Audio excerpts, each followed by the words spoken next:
Bom dia e bem-vindas à Manhã Mulher, hoje especial sobre saúde. Vamos falar sobre Alzheimer, sobre candidíase, endometriose e muito mais. Então vamos começar o nosso programa com a médica geriatra doutora Elisângela Chaves nos falando sobre Alzheimer. Hoje vamos falar de doença de Alzheimer, que é uma doença de evolução lenta, progressiva, ainda incurável, que acomete principalmente os idosos acima de 65 a 70 anos. A doença de Alzheimer é o tipo mais comum de demência. Sabemos que, na verdade, demência é uma síndrome que ocorre perdas das funções cognitivas, em que inclui a memória, a orientação, a linguagem, em decorrência da atrofia progressiva do cérebro.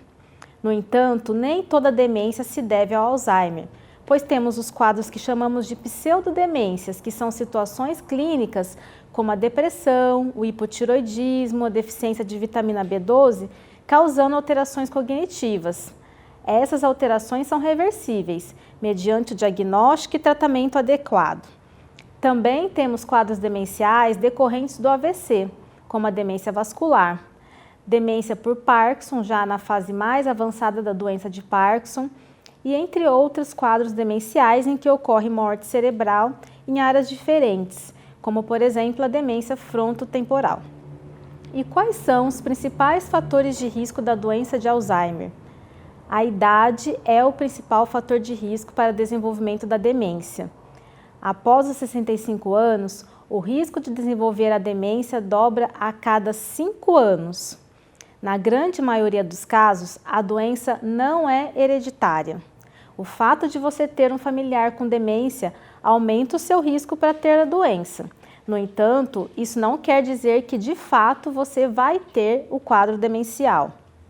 Menos de 10% dos casos têm herança genética envolvida, e nesses casos a demência pela doença de Alzheimer se inicia bem mais precoce, antes dos 65 anos e com uma evolução muito mais rápida. A baixa escolaridade e o pouco estímulo intelectual também são fatores de risco importantes. Já as pessoas que têm um alto grau de escolaridade, com estímulos intelectuais ao longo da vida, também podem desenvolver os quadros demenciais, porém num estágio já mais avançado da atrofia cerebral, pois é necessário mais perda de neurônios para que os sintomas apareçam. Por isso, uma maneira de retardar o processo da doença é a estimulação cognitiva constante e diversificada ao longo da vida. Outros fatores de riscos que temos que levar em consideração: o estilo de vida, hipertensão, diabetes, obesidade, consumo de álcool, o cigarro, o sedentarismo. Os estudos mostram que esses fatores modificáveis, quando controlados, podem retardar o aparecimento da doença. E quais são os sinais de alerta para a doença de Alzheimer? Lapsos de memória recente com repetição das mesmas perguntas ou dos mesmos assuntos podem ser os primeiros sinais da doença de Alzheimer. Se você perguntar um fato antigo, de anos atrás, a pessoa é capaz de contar com detalhes. No entanto, tem muita dificuldade em se lembrar de situações recentes ocorridas, até mesmo do mesmo dia. Por exemplo, se ela almoçou ou não, se ela recebeu uma visita ou um telefonema, se ela tomou banho ou não.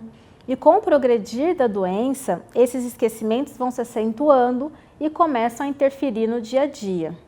Então, o idoso passa a esquecer de compromissos, de datas importantes, a ter dificuldade de administrar o próprio dinheiro, dificuldade para tomar decisões, planejar atividades complexas, dificuldade de orientação no tempo, no espaço, de nomear objetos simples ou mesmo de encontrar palavras. A doença de Alzheimer tem longa evolução e pode durar acima de 10 a 15 anos, entre os primeiros lapsos de memória até a doença no estágio grave.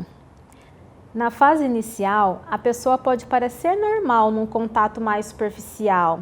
No entanto, numa observação mais atenta, é possível perceber as alterações de memória e as dificuldades para atividades mais complexas, como gerenciar o dinheiro, o programar uma viagem.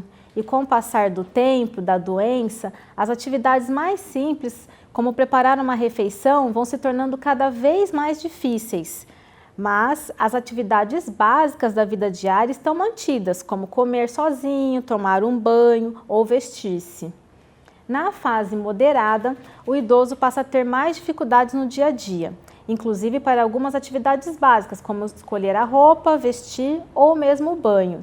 As alterações de memória, de linguagem vão se tornando mais evidentes e pode iniciar as alterações comportamentais, como irritabilidade, oscilação de humor com choro, agitação, agressividade, delírios, geralmente são os delírios de roubo, que alguém pegou alguma coisa da casa, ou mesmo de perseguição, que tem alguém querendo entrar pela janela ou pela porta. Na fase grave e avançada, o idoso já passa a ser completamente dependente para as atividades da vida diária. Piora as alterações comportamentais e a capacidade de comunicação fica bem comprometida. Esse idoso pode evoluir com dificuldades para andar e até mesmo para engolir a própria comida. E o que fazer para prevenir? Não há medicações com comprovação científica suficientes que previnam a demência por doença de Alzheimer. O que sabemos é que os estímulos cognitivos ao longo da vida são extremamente importantes, como palavras cruzadas, os jogos de celular, computador, jogo da memória, dominó, leitura, a manutenção também do convívio social, evitando isolamento, depressão, solidão, a realização de atividades físicas e o controle das doenças crônicas, como diabetes, a hipertensão, são positivos para retardar o surgimento da doença. Por fim, quanto ao diagnóstico e tratamento, tivemos muitos avanços na medicina, a fim de cientificamente entender melhor a doença. No entanto, na prática, o diagnóstico é clínico, baseado na avaliação médica, na história contada por familiares e cuidadores mais próximos. Por isso, diante dos primeiros sinais de esquecimentos, recomendo-se às famílias procurarem profissionais especializados, como geriatra, o neurologista ou mesmo o clínico, para o diagnóstico precoce que favorecerá a introdução do tratamento e tentar alcançar o objetivo de retardar a evolução da doença, permitir uma sobrevida maior e melhorar a qualidade de vida desse doente e de sua família e dos cuidadores, pois é uma doença sem cura e que causa grande sofrimento para todos. Agora a nossa dica é sobre candidíase com a doutora Ana Lígia Feitosa, médica ginecologista. Olá, tudo bem com vocês? Eu sou a doutora Ana Lígia Feitosa, ginecologista e obstetra, e hoje vamos conversar um pouquinho sobre os corrimentos vaginais. Bem pouquinho, porque isso é muito amplo, temos vários tipos, tá? Então a gente tem que ver o que realmente é corrimento, que é uma coisa patológica, né, que a gente tem que tratar, que é uma doença, e diferenciar da secreção vaginal fisiológica, tá? Muitas vezes as pacientes me procuram dizendo que estão sentindo que a calcinha fica molhada, que tem uma secreçãozinha ali, né? Às vezes elas até mandam mensagem querendo um tratamento, uma pomada, um remédio, enfim.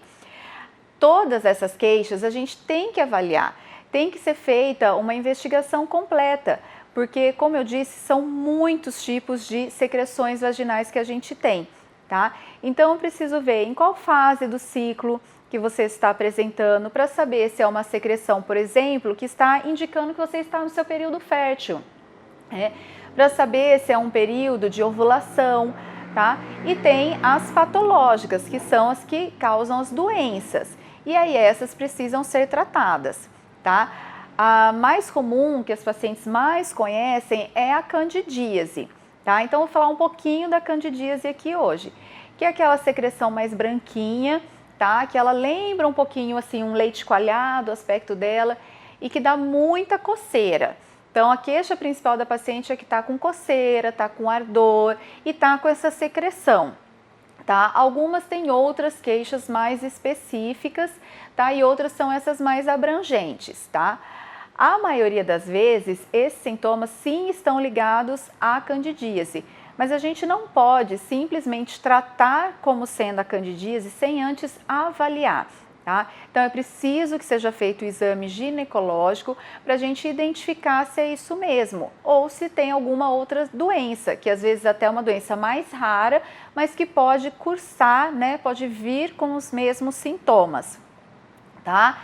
Então o importante sempre é identificar e fazer o tratamento correto, tá? Para a gente saber certinho como conduzir. Então se você tem um tipo de corrimento, tire sempre a dúvida com o seu ginecologista, não se automedique, tá? Não peça, mas a minha amiga tava e falou que usou essa pomada e foi boa, né? Ou não vá comprar o remédio por conta própria, porque pesquisou na internet, alguém falou sobre, e aí você vai usar, porque às vezes você pode até agravar, piorar o seu quadro dessa secreção que está te incomodando, tá bom?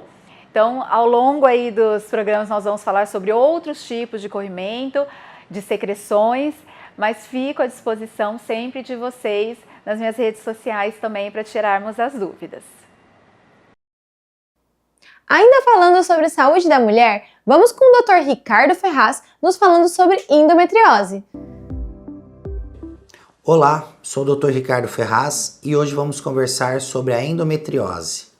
Tenho como objetivo levar o conhecimento sobre a importância do acompanhamento médico para a realização de exames periódicos que possam diagnosticar a doença ainda em sua forma leve. Isso porque os sintomas da endometriose só podem ser identificados quando a doença já está em um grau avançado, levando riscos à infertilidade para a mulher. Para que você entenda a importância de manter um acompanhamento médico adequado e conhecer melhor essa doença. A endometriose é uma condição ginecológica crônica e benigna, que se caracteriza pela presença do tecido endometrial fora do órgão. Segundo a Organização Mundial de Saúde, a endometriose atinge cerca de 7 milhões de mulheres no Brasil. Alguns dos principais fatores que estão envolvidos com o surgimento da doença são idade, primeira menstruação precoce, menopausa tardia, histórico familiar, sedentarismo e dieta. Apesar de ser comum, a endometriose é uma doença ainda pouco conhecida. Por não apresentar sintomas logo no início, o diagnóstico da doença pode demorar muito tempo, contribuindo para agravar o quadro. Quando os sintomas estão presentes, a mulher pode sentir cólicas intensas, dores no período menstrual, desconforto durante a relação sexual, dor a urinar e evacuar, dores nas coxas e região lombar, aumento da urgência para urinar, constipação intestinal também. Além das dores e incômodos presentes, a endometriose também possui forte relação com a infertilidade. Das mulheres afetadas pela doença, quase 50% delas sofrem com a infertilidade causadas pela endometriose. Ao observar os sintomas relacionados à doença, a detecção para a endometriose se torna facilitada. Por isso, em uma consulta médica, o profissional deverá analisar os sintomas apresentados pela mulher. Além disso, como forma de confirmar o diagnóstico, alguns exames devem ser utilizados, como o exame vaginal, que é o exame de toque, ultrassom transvaginal, ressonância magnética, exames de sangue e a videolaparoscopia. Como é o tratamento para endometriose? Para endometriose, inicialmente é indicado o tratamento clínico, com o objetivo de controlar sintomas e melhorar o quadro.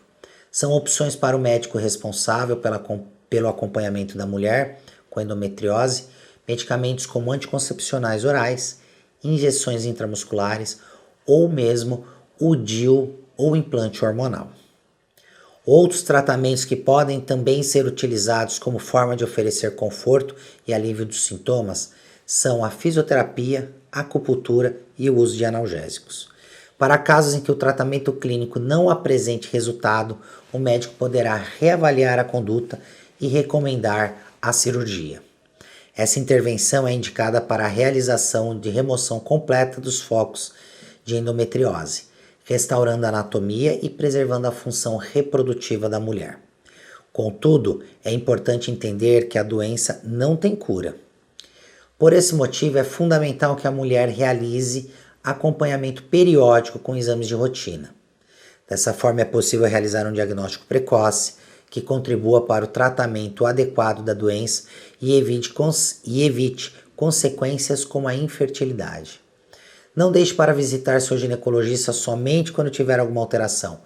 Realize os retornos agendados e mantenha a sua saúde sempre em primeiro lugar. Eu vou precisar ir para um rápido intervalo comercial, mas na volta vamos falar sobre odontologia integrativa, não sai daí!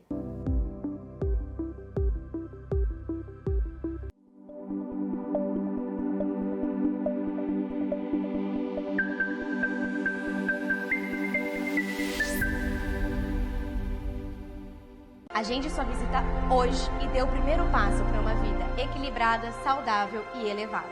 Estamos ansiosos para recebê-los.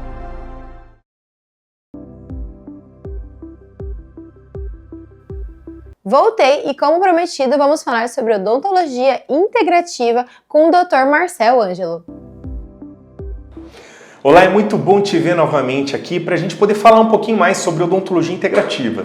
Se ainda não me conhece, meu nome é Marcel Ângelo, sou cirurgião dentista e especialista em implantodontia e atuo aqui na cidade de Valinhos já há quase 20 anos.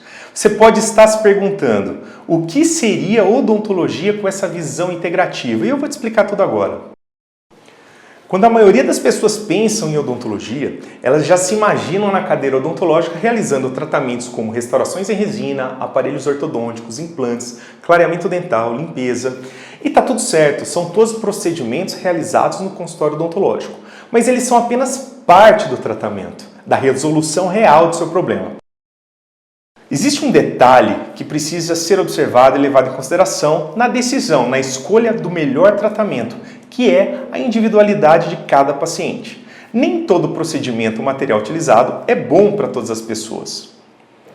Imagina que precisa realizar uma cirurgia de implantes para repor um dente que você perdeu. Será que o implante dental que sua vizinha fez tem a mesma indicação para você? Será que seu organismo está pronto para receber esse implante?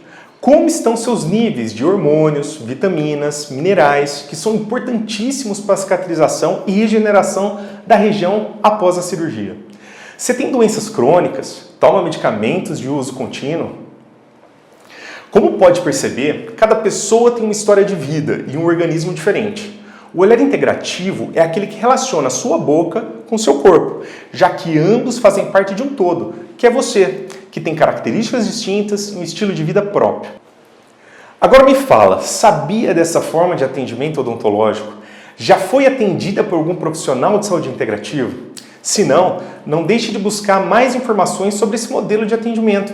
E não esquece de nos escrever comentando o que achou desse conteúdo e se tem mais dúvidas sobre odontologia e saúde integral. Te espero no próximo encontro e até lá! E a nossa última dica de hoje é sobre o armazenamento de medicamentos no banheiro com a Personal Organizer Lili Zardi. Olá, eu sou Lili Zardi, Personal Organizer, e hoje estou aqui para falar com vocês sobre organização de banheiro. Parece que é um tema que não tem muito o que se falar, né? Nossa, o banheiro é algo tão simples, tão pequeno. O que será que tem de especial na organização do banheiro? Mas tem detalhes bem importantes, como a gente vai ver hoje. Em primeiro lugar, a bancada do banheiro é um lugar que muitas pessoas colocam vários itens, né? E a minha sugestão é que a bancada seja o mais livre possível. Por que, Li? Porque o banheiro, por si só, é um ambiente mais contaminado, que requer uma manutenção da limpeza mais frequente. E quando você coloca um número excessivo de itens, vai dificultar, então, essa manutenção diária. Então, a minha sugestão é, deixa bem livre a sua bancada para que a organização e a limpeza diária seja bem rápida e prática. Então, bancadas livres. Uma segunda dica bastante importante é o que não deixar no banheiro. Isso mesmo, o que você vai retirar do banheiro para conservar. Perfumes, maquiagens e medicamentos. Isso mesmo, esses itens, eles não devem ser mantidos no seu banheiro. Por que, Li? Vou ter que tirar tudo isso? Sim, porque no banheiro há uma oscilação bastante grande de umidade e de temperatura, o que vai prejudicar a conservação desses produtos. Então, imagine só você tomando aí um medicamento que está no prazo de validade, mas que não está com seu efeito 100% por conta dessa alteração aí de temperatura e umidade que prejudicou. Ou mesmo uma maquiagem que está com algum fungo devido a essa oscilação e te dá uma alergia. Então é bastante importante essa questão de eliminar do seu banheiro, na medida do possível, esses itens. De repente você tem uma luz mais especial no seu banheiro que você planejou, né, para fazer a maquiagem nesse local. Não tem problema, né? Você mantém esses produtos fora do banheiro, de repente numa bandeja organizadora, e que seja fácil de trazer para o banheiro, então, para esse local mais iluminado, com essa iluminação especial para você fazer sua maquiagem, mas na medida do possível retire esses produtos de dentro do seu banheiro, que vai de fato fazer com que eles tenham a sua validade e a sua conservação preservadas. Viu só como é importante a organização do seu banheiro? Então eu quero saber se você mantém um desses itens aí, conta aqui para mim nos comentários e me mande foto para eu saber para onde foi, para onde você levou, como você organizou esses itens. E você também pode colocar aqui nos comentários sugestões de temas para os próximos programas. Eu vou gostar muito da interação, né? O que está mais bagunçado aí na sua casa? Qual é a sua maior dificuldade com a organização? Eu vou gostar muito de poder te ajudar. Nosso programa de hoje estava recheado de dicas, não é mesmo? Se você quer rever ou compartilhar essas dicas com as amigas, corre lá no nosso canal do YouTube que tem esse e outros programas para você assistir quantas vezes quiser. Vou ficando por aqui e te desejando um ótimo dia. Beijinhos!